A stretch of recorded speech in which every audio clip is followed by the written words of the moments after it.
Contoh ijma. Baik. Bismillahirrahmanirrahim. Alhamdulillahirrahmanirrahim. Assalatu wassalamu ala rasulillah. Mengenai orang yang memakai jabatannya untuk kepentingan pribadi, ini telah terjadi sangat banyak di kaum muslimin. Kaum muslimin itu banyak yang tidak sadar sebenarnya mereka itu memegang amanah. Jadi amanah ini sangat besar. Itu makanya para ulama itu banyak yang lari dari kekuasaan, lari dari jabatan-jabatan itu. Karena itu amanah.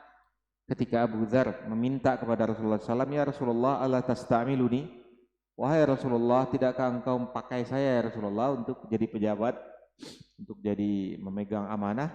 Kata Nabi SAW, ya Abu Dzar, innaka dha'if, kamu lemah, kamu lemah Abu Dzar. Innaha amanah, sesungguhnya ini adalah amanah yang harus dipertanggungjawabkan nantinya pada hari kiamat. Wa inna yaumal qiyamah hasratun wa nadamah, sesungguhnya pada hari kiamat nanti akan ada penyesalan, nadamah, nadam, penyesalan. Sangat banyak penyesalan bagi orang-orang yang memegang amanah itu. Makanya hati-hati dengan amanah ini, bahaya amanah itu. Orang-orang soleh takut sekali memangku amanah itu. Abu Hurairah pernah memegang amanah dulunya dari Umar bin Khattab. Lalu dia diperiksa oleh Umar, kok dia hartanya banyak? Ternyata dia budaknya dan tunggangannya di pasar bertambah pendapatannya, makanya bertambah hartanya. Tapi akhirnya setelah itu dia kembalikan jabatannya. Dia nggak mau lagi, udah saya capek, saya nggak mau lagi.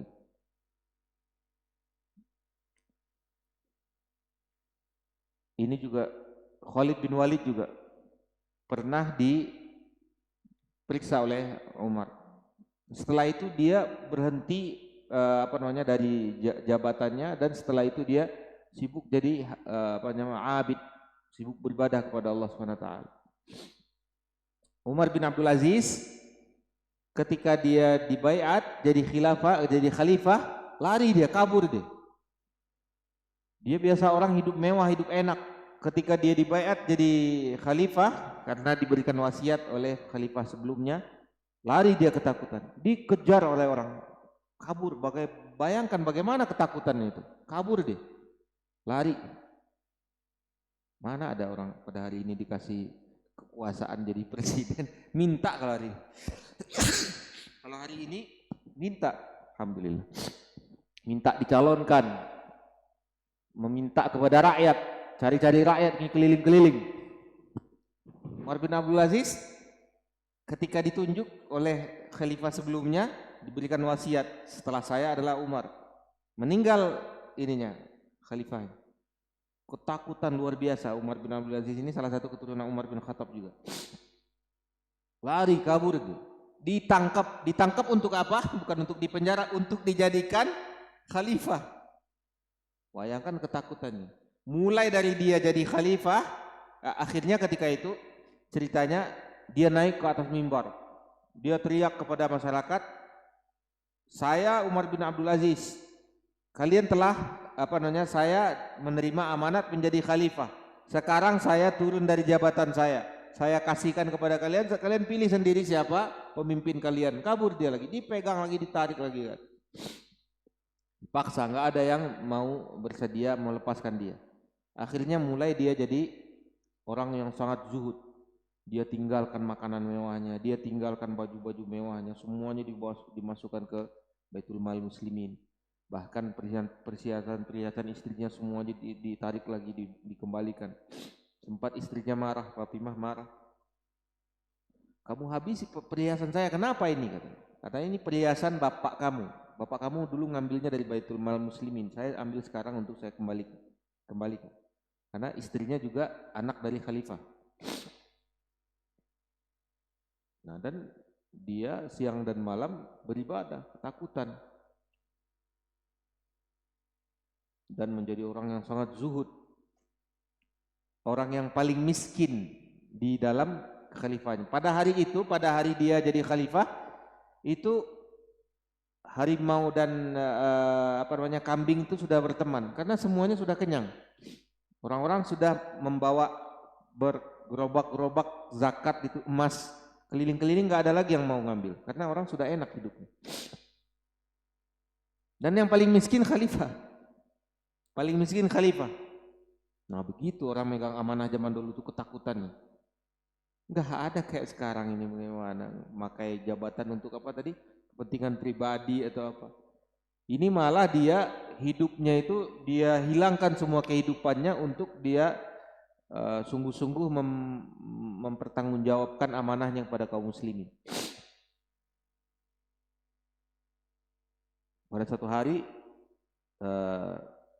pembantunya marah, dikasih kacang adas, budaknya kasih kacang adas. Kacang adas itu dalam di Arab sama seperti tempe sama kita. Bantunya dikasih tempe lagi. Katanya adas, setiap hari makan adas. Kalian kan khalifah, bagaimana pembantunya dikasih cuman ini? Katanya. Kata istrinya, ini makanan tuan kamu katanya. Tuan kamu makan ini katanya. Sama makanan kamu sama tuan kamu. Nah begitu orang-orang yang takut kepada Allah, khalifah muslimin Umar bin Abdul Aziz. Terkenal kekhilafahannya itu sangat makmur kaum muslimin pada zaman itu. Sebelumnya yang lebih mulia lagi daripada Umar, Utsman, ahli ibadah. Dia ketika dia dibunuh dia sedang baca Al-Quran, dia kehidupannya baca Al-Quran aja. Dia membaca Al-Quran itu kadang-kadang pada satu rakaat sholat itu tamat khatam Al-Quran. Dia hidupnya dengan Al-Quran aja. Ketika orang sudah mengepung rumahnya, 11 hari dikepung, orang datang dari Mesir, sebagian pemberontak datang dari Mesir mengepung rumahnya. Ketika kaum muslimin sudah mau menghadapi mereka, kata Utsman, jangan, saya tidak mau ada pertumpahan darah di sini, biarkan saja. Akhirnya dikepung rumahnya, dia ngaji saja dalam rumah. Ketika ditusuk dari belakang, dia dalam keadaan membaca Al-Quran, sibuk baca Al-Quran aja di rumah. Darahnya tumpah ke Al-Quran. Kaum muslimin begitu, ulama-ulama dan para khilafah-khilafah yang soleh zaman dahulu begitu. Jabatan itu betul-betul dalam rangka ibadah penghambaan dirinya kepada Allah. Umar ketika sholat ditusuk orang, ini jadi imam sholat. Sekarang mana ada lagi pemimpin imam sholat, takut pemimpin imam sholat. Sholat dilihat-lihat ke belakang, nanti ada yang nusuk saya. Umar sholat tusuk sama orang. Memimpin betul-betul memimpin di dalam agama mereka, memimpin di dalam juga kehidupan mereka. Nah, jadi amanah yang diberikan itu kalau dipakai untuk kepentingan pribadi itu adalah mengkhianati amanah. Nanti akan ada penyesalan di hari kiamat. Sebagaimana pesan Nabi SAW kepada Abu Dzar. Abu Dzar itu ketika dia minta jabatan, kata Nabi SAW, ana uhibbuka. Ya Abu Dzar, saya cinta kepada kamu. Kamu dhaif, kamu lemah, jangan. Nabi SAW tahu kamu lemah, kamu enggak kuat. Sesungguhnya innaha amanah, sesungguhnya ini amanah. Nanti yaumul qiyamah, yaumul hasrah wan nadamah, nanti pada hari kiamat akan ada hari penyesalan, jangan. Abu Dzar, zuhud hidupnya Abu Dzar itu. Meninggalnya di padang pasir. Dibuang oleh Umar, ada masalah panjang ceritanya. Karena dia bermazhab, seluruh hartanya dia keluarkan semuanya, enggak boleh dia megang harta. Marah Umar, kenapa kamu begitu? Nanti orang-orang pada ngikut. Kalau kamu kuat enggak apa-apa, tapi orang-orang nanti akhirnya pada ngikut. Karena Abu Dzar ini ulama Madinah, orang alim. Marah Umar. Akhirnya dia diasingkan ke padang pasir. Nah itu mengenai jabatan. Orang yang memakai jabatannya untuk kepentingan pribadinya, dia telah mengkhianati kaum muslimin. Dulu ada bahkan orang menerima hadiah saja itu dicela oleh Nabi SAW sangat keras. Ada pejabat Nabi SAW atau seseorang yang dipakai oleh Nabi SAW untuk mengumpulkan sedekah, mengumpulkan zakat, harta zakat. Lalu dikirim oleh Nabi SAW ke rumah-rumah orang. Dia keliling-keliling mengumpulkan harta zakat. Lalu datang kepada Nabi SAW, ya Rasulullah, ini zakat untuk engkau. Ini zakat-zakat kaum muslimin nih kepada negara gitu, kepada khalifah, kepada Nabi SAW sebagai pemimpin. Jadi syariat Islam zakat-zakat itu seharusnya ke pemimpin kaum muslimin yang mengumpulkan. Nah ini zakat ya Rasulullah untuk engkau. Nah ini punya saya. Diambil di sebagian, ini punya saya ya Rasulullah. Kata Nabi SAW, ini apa? Ini saya dikasih hadiah sama orang tadi di rumah-rumah orang, di jalan-jalan saya dikasih hadiah. Marah Nabi SAW, memerah muka Nabi SAW, lalu naik ke mimbar. Nabi SAW mengatakan, ala yajlisu ahadukum fi baiti ummahatin, atau fi maqala sallallahu alaihi wasallam. Tidakkah kalian, salah seorang dari antara kalian itu duduk di rumah ibunya, duduk di rumah bapaknya, biar datang hadiah itu ke rumah dia kalau memang dia jujur, kata Nabi SAW. In kana shadiqan, kalau dia jujur itu hadiah untuk dia, tunggu di rumahnya, tunggu di rumah bapaknya, tunggu di rumah ibunya. Kalau dia jujur. Nah, bahkan mengambil hadiah saja Nabi SAW keras kepada itu namanya hadiatul ummal, itu tidak boleh diambil. Kalau sudah dikasih gaji negara nggak boleh lagi mengambil hadiah dari orang-orang. Nah makanya ini khianah, bentuk khianah kalau jabatan itu dipakai untuk kepentingan yang bukan sesuai dengan amanahnya. Wallahu ta'ala. Yang kedua ijma itu kata Nabi SAW ma'sum, sebagai kata Nabi SAW, la yajtami' hadhil ummatu ala dhalal. Tidak akan berkumpul umat ini di dalam kesesatan. Jadi kalau umat ini sudah berkumpul, sudah sepakat, tidak ada lagi kesalahan. Jadi hukum yang paling kuat yaitu ijma salah satunya. Hukum yang paling kuat, bahkan para ulama sebagiannya menyatakan bahwasanya ini lebih kuat daripada pendapat dari Al-Quran dan hadis, karena ini masih berupa tafsiran. Sebagian yang dari Al-Quran dan hadis ada yang berupa tafsiran. Tapi kalau sudah ijma, semua ulama mengatakan begitu, sepakat kaum muslimin mengatakan begitu, ini hukum yang sangat kuat. Maka hukum ijma ini merupakan hukum Islam dari 3 hukum Islam yang disepakati kaum muslimin. Ada hukum yang khilaf satu yaitu qiyas. Jadi hukum kaum muslimin ini diambil yang pertama dari Al-Quran, lalu hadis, lalu ijma. Yang ketiga qiyas. Kita mengatakan qiyas ini adalah hukum juga, sama seperti yang lainnya. Walaupun ada beberapa ulama yang mengatakan seperti Ibnu Hazm, qiyas ini dianggap tidak merupakan alat untuk beristinbat atau diambil hukum darinya. Tapi secara umum kaum muslimin sepakat bahwasanya thariqatul istidlal, cara beristidlal dari Al-Qur'an, hadis, ijma dan qiyas. Ada lagi al-adillah mukhtalafun fi, banyak. Ada beberapa, ada belasan dalil-dalil yang mukhtalaf fi. Tapi yang disepakati, hampir disepakati semua ulama 4 ini. Nah, ijma ulama merupakan hal yang wajib diikuti dan tidak pernah salah. Tidak pernah salah karena dia maksum, sebagaimana tadi kata Nabi SAW, la yajtami' hadhil ummat ala dhalal. Tidak mungkin umat ini berkumpul dalam keadaan sesat kalau dia sudah sepakat semuanya. Wallahu ta'ala alam. Ada lagi? Fadhal? Oh ya, mungkin yang Syekh dulu.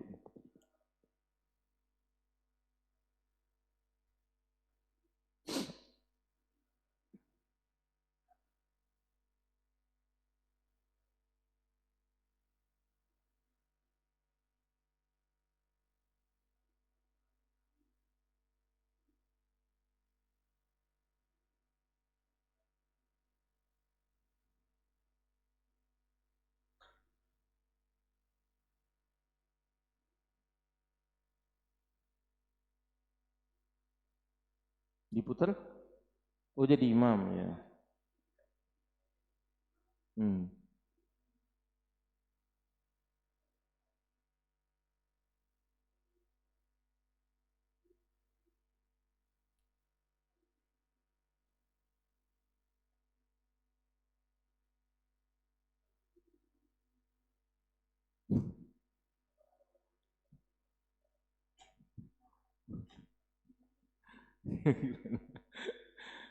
Ya begitu bilang. Tapi saran saya, Allah Ta'ala alam, Bismillahirrahmanirrahim, saran saya jangan jadi imam. Saran saya jangan jadi imam di situ, di antara mereka. Karena kalau seandainya kita sendiri dan mereka mungkin yang memahami kunut itu banyak, ya lebih baik mereka aja jadi imam. Gak apa-apa mereka jadi imam. Karena salah satu syarat kita jadi imam itu, kita itu diridhoi oleh makmumnya. Kalau makmum gak ridho dengan kita, itu bisa-bisa sholat kita tidak diangkat. Sebagaimana sabda Nabi SAW, dua orang yang dia itu sholatnya tidak diangkat ke langit, hanya sampai di kepala mereka. Salah satunya yaitu orang yang musbil dalam sholatnya, yaitu kainnya di bawah mata kaki. Dan yang kedua, alladhiya umunnas wa hum lahum karihun, orang yang mengimami manusia dan yang diimami itu tidak suka. Jadi syarat jadi imam itu kita harus diridhoi oleh makmumnya. Tapi kalau makmumnya ini enggak ridho sama kita, ya udah biar aja mereka yang imam, apa-apa. Ada yang lucu, teman saya dipaksa dia jadi imam, dibilang saya tidak kunut, dipaksa, itu di Jakarta. Terus ya udah nggak ada yang mau jadi imam. Ini mereka di kalangan kan biasanya saudara-saudara kita di Jakarta ini kan yang Betawi biasanya kunut. Nah ini dia Betawi tapi udah tahu sunnah. Yang saudara-saudaranya semuanya kunut, yang orang kampungnya itu semuanya kunut. Dia udah bilang saya nggak mau, saya nggak kunut, dia bilang. Dia paksa, kalau nggak ada lagi nih, kalau nggak ada yang maju nggak ada lagi. Dia maju ke depan, dia ceramah dulu, dia cerita, saya tidak kunut nih, gimana nih caranya? Dia minta ridho dulu sama orang, ya minimal gitu, kita minta dulu ridho orang tuh, karena mereka kunut. Jangan sampai nanti kita sholat, mereka tidak suka, jadi sholat kita nggak diterima Allah. Jadi salah satu sholat yang tidak diterima Allah, alladhiya umunnas wa hum lahum karihun, orang yang jadi imam tapi mereka yang makmum itu tidak suka kepada imamnya. Nah, jadi dia bilang, gimana nih saya tidak kunut, tapi kalau mau kunut dia bilang saya panjangkan nanti berdiri i'tidal setelah ruku, saya panjangin dikit kalau mau, kata. Pada setuju, ya udah nggak apa-apa. Artinya kita sepakati dulu sama makmumnya. Kalau dia ridho, udah kita jadi imam. Tapi kalau kira-kira makmumnya nggak ridho, kita jangan jadi imam, jadi makmum aja. Biar sholat kita diterima. Yang penting kan sholat diterima yang penting. Nah itu yang pertama, itu saran saya, jangan jadi imam. Atau kalaupun kita memaksakan pengen kita pengen bebas gitu, cari tempat sholat yang mungkin yang lebih nyaman. Kita misalnya bapak kesini kan lebih banyak gitu teman-temannya, atau beberapa yang mungkin sudah menerapkan sunnah, ya udah lebih leluasa kita daripada kita nggak enakan gitu. Yang kedua, kalau mereka menyalahkan atau menentang gitu, itu sudah sifat manusia. Kata orang Arab, an-nasu idaun lima jahilu. Manusia itu dia akan memusuhi sesuatu yang dia tidak tahu. Nah, jadi karena ketidaktahuan mereka, makanya mereka memusuhi. Dia tidak suka, ini kenapa ini orang begini, kenapa? Karena ketidaktahuan mereka.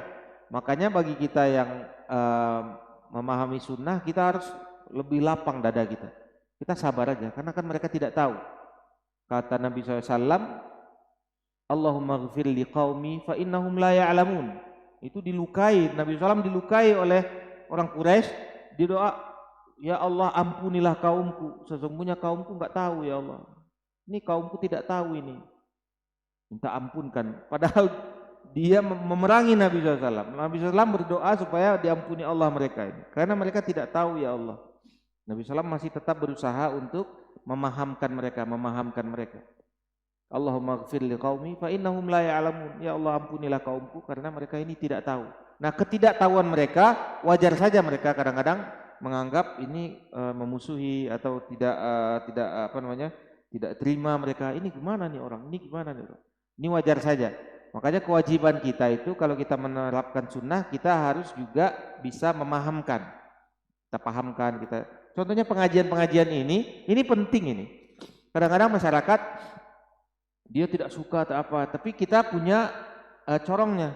Kalau seandainya ada yang tidak tidak sepakat atau tidak suka atau bertanya, bisa tinggal jawab.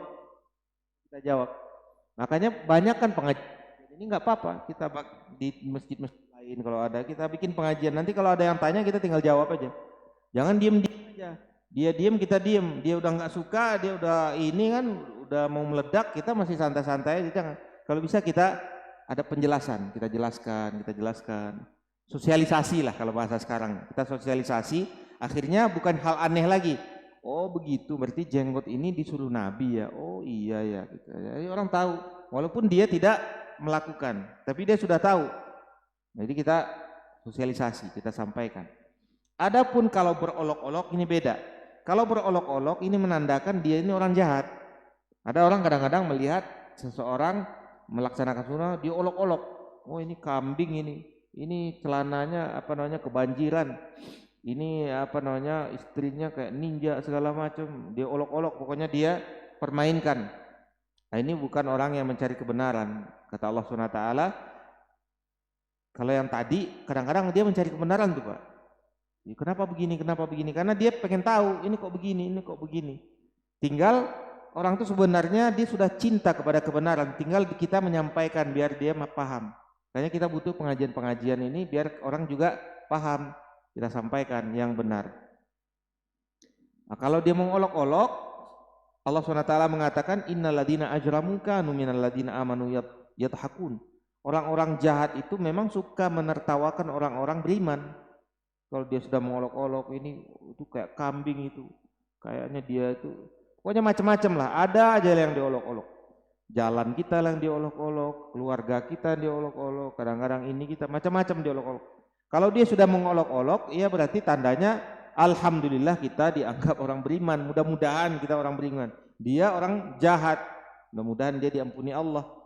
Innalladzina ajramu kanu minalladzina amanu yadhakun. Sesungguhnya orang-orang jahat itu suka berolok-olok melihat orang-orang beriman. Wa idza marru bihim yataghamazun. Kalau orang beriman itu lewat, dia mengoda-ngoda, dilihat itu orang-orang beriman. Wa idza anqalabu ila ahlihim anqalabu fakihin. Kalau dia kembali kepada keluarga mereka, mereka bergembira dengan keadaan mereka dan mereka melihat memandang rendah kepada keadaan orang beriman tadi. Nah, maka ini ada tafsilnya, ada perinciannya. Bapak tinggal menilai saja. Kalau memang mereka itu masih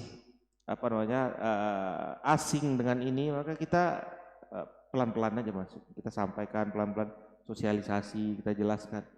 Umumnya ya, kalau yang saya lihat, umumnya orang kita ini, orang kaum kita ini sebenarnya cinta kebenaran. Enggak terlalu lah, enggak seperti Abu Jahal, Abu Lahab itu betul-betul dia olok-olok, dia tahu kebenaran, dia olok-olok, dia. Kalau kaum kita ini biasanya sebagian besarnya mereka itu menentang itu karena tidak paham saja. Maka butuh memahamkan, butuh pengajian-pengajian ini. Kadang-kadang media-media sosial butuh disosialisasikan. Ini sekarang udah hebat ini pengikut sunnah ini udah rame sekarang itu. Zaman saya, dulu ya, zaman dulu masih pakai tape recorder atau apa, zaman belum ada YouTube, Yusuf ini. Nah, ini dulu itu susah nyari sunnah itu. Dulu kalau saya pesan kaset itu, saya di Sumatera dulu itu kadang-kadang sebulan baru datang. Kasetnya juga kadang-kadang digulung-gulung biar bisa kita dengar. Zaman bohola itu dulu. Susah nyari informasi itu. Ada dulu majalah sunnah dulu itu, iya kan, zaman dulu itu nunggu majalahnya lama sekali itu. Kalau udah tuh dibaca banyak yang baca itu sudah sampai lecek itu majalah itu, baca satu buat rame-rame, teman-teman pada baca semua gitu. mencari mendalami sunnah. Nah, sekarang alhamdulillah kita sudah gampang, kita share aja kemana-mana, kita share. Dan orang-orang yang ikuti sunnah itu Masya Allah sudah semarak sekarang banyak. Nah tinggal Bapak mungkin cari metode, kita semua kita cari metode supaya gampang memahamkan orang lain. Alhamdulillah sudah mudah diterima. Bahkan kalangan-kalangan pemerintah saja sekarang sudah banyak yang menerima sunnah. Ada polisi yang sekarang yang sunnah, ada tentara yang sunnah, ada ininya persatuan-persatuannya, ada pegawai-pegawai segala macam. Udah banyak lah, udah banyak, alhamdulillah. Maka kita berusaha sosialisasi. Wallahu taala alam. Terakhir mungkin, Fadal. Assalamualaikum.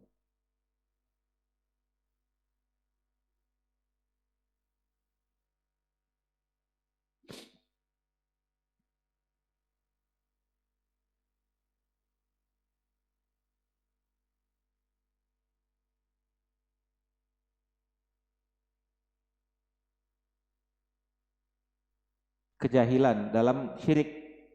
Ya. Bismillahirrahmanirrahim. Alhamdulillahirabbil alamin. Wassalamu ala Rasulillah.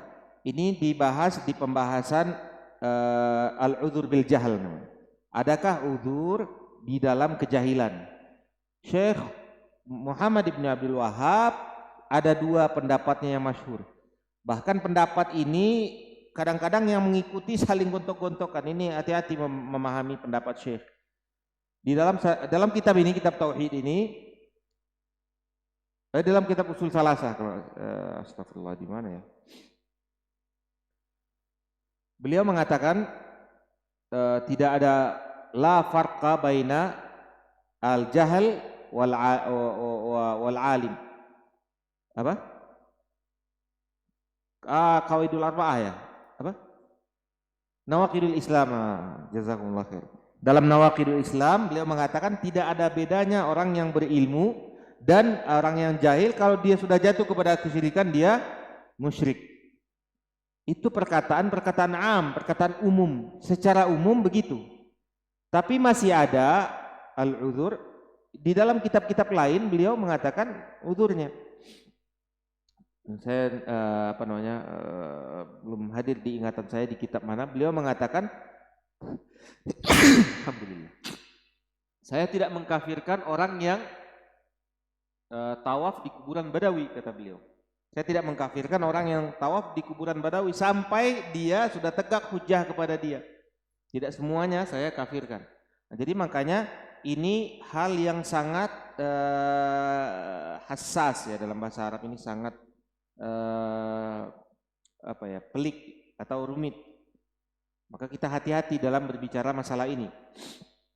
Jadi udzur bil jahl itu ada di dalam syariat, ada. Udzur bil jahl itu dalam syariat ada. Tapi siapa yang diberi uzur itu tidak bisa kita pastikan semuanya. Harus kita lihat hal keadaan orang tersebut juga.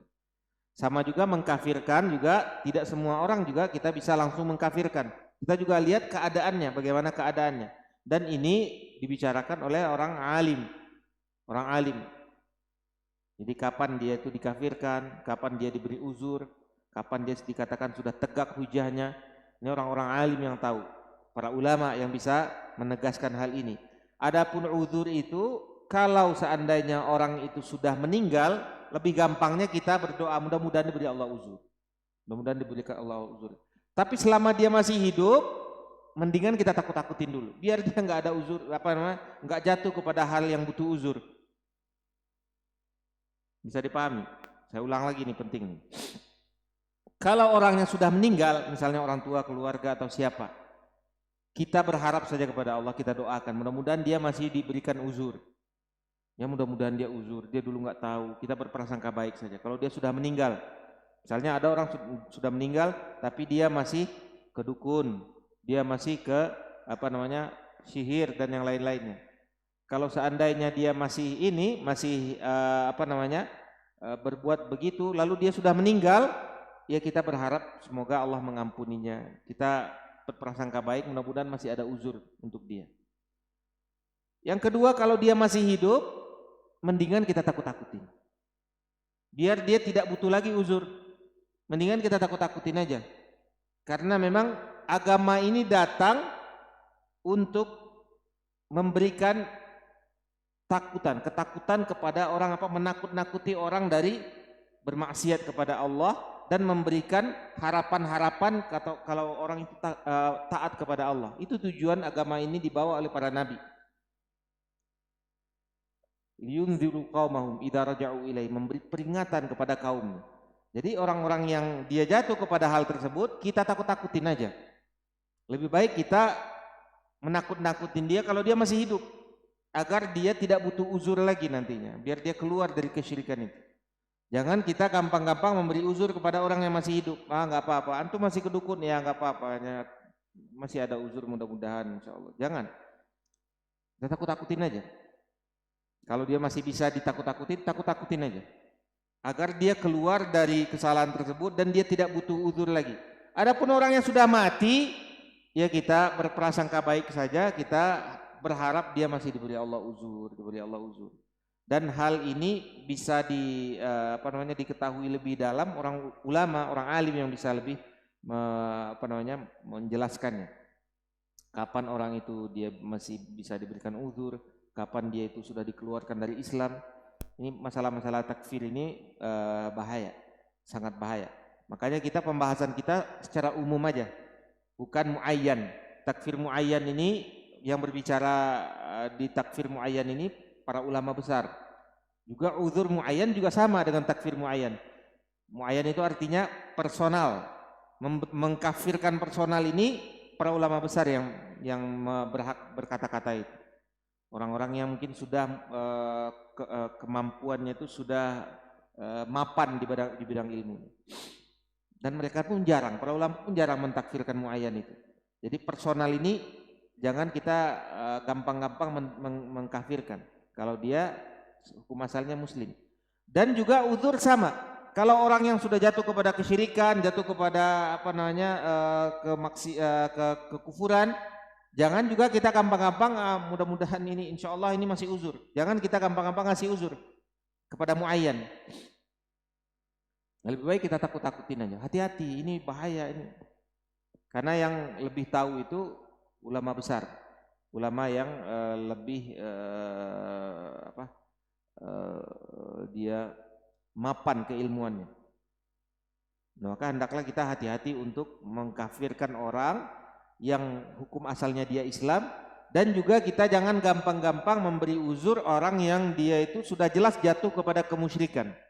Kalau dia sudah keliling-keliling di kuburan, dia sudah tawaf di kuburan, dia sudah berdoa minta-minta di kuburan, dia sudah sujud kepada selain Allah, dia sudah datang kepada tukang sihir, tukang tenung, dukun segala macam. Jangan kita masih bilang, wah ini kayaknya ini masih uzur, kan dia masih ini. Jangan gampang-gampang. Hati-hati. Mendingan kita takut-takuti. Tanpa kita juga memberikan personalnya, kita kafirkan juga jangan. Dan juga jangan kita pastikan juga. Ini perkara pelik masalahnya. Masalahnya ini berkaitan dengan iman seseorang.